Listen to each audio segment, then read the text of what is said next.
Bonjour à tous, je me présente, je m'appelle David et aujourd'hui je vais vous parler de ce qu'est Next.js et à quoi ça sert. La première question en fait, c'est pas la plus importante, la deuxième est plus importante. À quoi ça sert? Alors, la raison pour laquelle je vous parle de ça, c'est que voici un exemple d'un site que j'ai fait avec Next.js lors d'un partenariat entre l'entreprise pour laquelle je travaille, Ecotree, et H&M, dont vous avez sûrement entendu parler, ou moi j'espère, où on présentait ensemble les projets de biodiversité que finance H&M et que nous, on entreprend. La raison pour laquelle on a utilisé Next.js, eh bien, je vais vous l'expliquer dans la vidéo qui vient.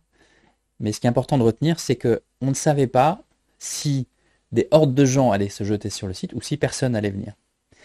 Et donc, on devait utiliser un moyen de développer qui nous permette de faire face à ces deux éventualités. Next.js permet de faire du rendu côté serveur. Ce fait de faire du rendu côté serveur nous permet de générer des fichiers statiques. Ça permet d'optimiser pour le SEO et ça permet de faire du serverless. Le serverless, c'est ça qui nous a permis de faire face au fait que ça pouvait être soit personne ne venait et du coup on voulait pas payer grand chose, soit les foules seraient dessus et on voulait pouvoir monter en charge facilement.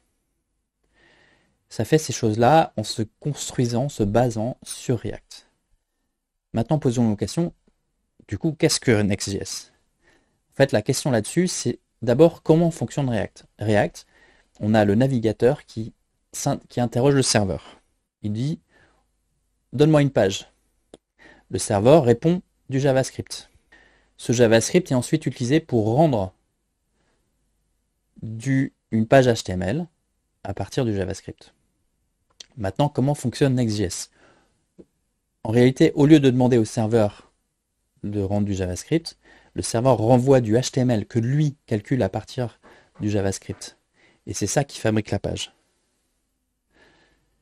Pourquoi est-ce qu'on va faire ça? Le fait de faire du rendu côté serveur fait que les bots de Google qui indexent les pages peuvent avoir du code qu'ils comprennent facilement. Ils n'ont pas besoin d'interpréter le JavaScript, de l'exécuter, ils peuvent l'avoir directement.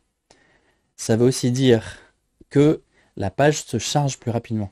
Le fait qu'elle se charge plus rapidement, c'est bon pour le SEO, pour l'optimisation des moteurs par rapport aux moteurs de recherche, c'est aussi bon pour l'expérience utilisateur. Le fait de pouvoir générer, dans certains cas, du HTML statique, fait que c'est moins cher à héberger. Le fait que ce soit moins cher à héberger, c'est bon pour tout le monde. Mais, est-ce que c'est pas déjà ce que fait le PHP? Déjà depuis 20 ans? Facile? Certes. Mais, Next.js fait un premier rendu pour la première page, comme fait le PHP, puis pour les pages d'après, fonctionne comme React. Donc en réalité, Next.js combine les avantages du PHP en faisant un premier rendu côté serveur, avec les avantages de React en faisant un rendu côté client des pages suivantes, ce qui fait qu'il y a le moins de temps de chargement possible, puisque le premier chargement est le plus rapide possible, les chargements d'après sont le plus rapidement possible, ce qui optimise l'expérience utilisateur et ce qui optimise aussi, du coup, l'indexation côté Google. Tout le monde gagne. Et le fait aussi que ça se base sur simplement du React, donc quelque chose qui est très courant, très facile à utiliser, très simple dans sa conception, ce qui fait que Next.js, c'est vraiment pour moi un framework de React qui est super sympa à utiliser et que j'adore. Voilà.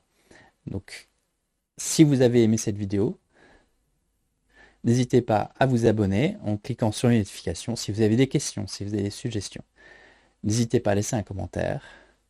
Et à très bientôt, j'espère. Au revoir.